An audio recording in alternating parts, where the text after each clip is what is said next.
پچھلے لیسن سے جیسے ہجرت کی جو بات کی تھی اس میں مجھے حضرت حاجرہ کی قربانی بہت زیادہ یاد آ رہی تھی، کیونکہ کل ہم نے عمرہ کیا اور صحیح کرتے وقت یہی ذہن میں آ رہا تھا کہ انہوں نے یعنی اللہ تعالیٰ کے حکم سے ان کو چھوڑا گیا تھا وہاں پر، اور کس طرح سے اللہ تعالیٰ کے حکم کو انہوں نے قبول کیا کہ اگر اللہ نے حکم دیا ہے تو پھر اللہ سبحانہ تعالیٰ مدد بھی کریں گے.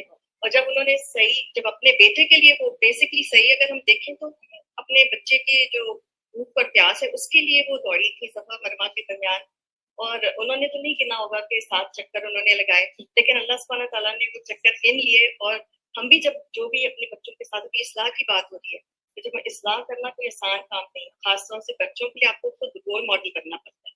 اور ایک چیز جو مجھے خیال آ رہا تھا کہ ہم آوازیں کبھی بلند نہیں کرتے زیادہ، لیکن ہم اعتراض سیل کرتے ہیں. فون ان کو جیسے اہمیت نہیں دیتے، سیل فون میں دیکھ رہے ہیں وہ بات کر رہے ہیں ہم، اور اس طرح سے اور بھی جیسے مجالس میں بھی اگر ہم جا رہے ہیں اور بار بار فون اٹھا رہے ہیں، بار بار اپنے ٹیکسٹ میسیجز دیکھ رہے ہیں، تو یہ بھی ایک بہت بڑی بےعدبی کا یعنی طریقہ ہے جو آج کل ہم کرتے ہیں. دوسرے کہ جو اصلاح میں پلاننگ کی بہت ضرورت ہے کہ بچوں کی اصلاح کر رہے ہیں، بڑوں کی کر رہے ہیں تو پلاننگ کے ساتھ کریں، نہیں تو ہم کیا کرتے ہیں ریئیکشن میں کچھ نہ کچھ اونچی آواز میں یا غلط انداز میں یا غلط بات کیا جاتا ہے.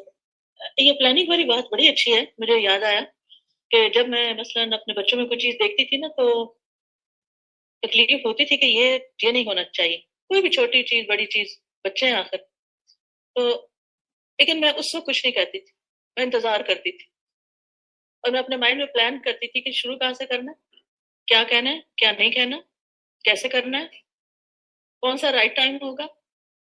تو الحمدللہ اس سے پھر بار بار جھگڑے نہیں ہوتے، الحمدللہ بہت آسانی ہوگی. تو یہ بھی بڑی اہم چیز ہے. آپ میں سے شاید کوئی ایسے بھی ہوں جن کو پوری اردو سمجھ نہ آتی ہے، تو ہمارا ایک آدھ ریفلیکشن جو اہم بات آپ سمجھے انگلش میں بتا دیں. آگے آ جائیں شاہد.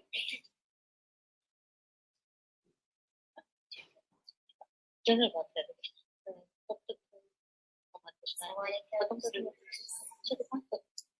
something that I was thinking based on everything we learned, everything that we learned was that as you make this beautiful trip to visit Makkah, visit Medina, this is a very, very special privilege that Allah subhanahu wa ta'ala has given you. People spend their whole lives hoping for an opportunity like this. So don't even let 1 minute go to waste. Don't let any of your emotions overtake you in such a way that time passes by and you're still angry about someone having pushed you or upset about something someone said. This isn't the place for that. This is just a place, you've made the intention to come for the sake of Allah, you responded to Allah's invitation. Keep that in mind. And when you leave this place, decide that there's certain things about yourself that you will change, right? So certain things about yourself that you're going to improve. And when you go back to your normal lives, you're going to be a different person. The fact that you were able to make this journey, spend this time in this blessed place, should show in your character. That's true accomplishment. That's Umrah. Yes. Right? So don't just let it Born something again. you do here. Be born again, inshallah. ان کا بتا دو. آپ سب کو پتہ ہے کون ہے؟ یہ ہمارا ہے استاذہ کی بہو. یہ میری بیٹی ہے، بیٹی ہے یہ میری چوتھی بیٹی ہے. اور شام کی یہ بات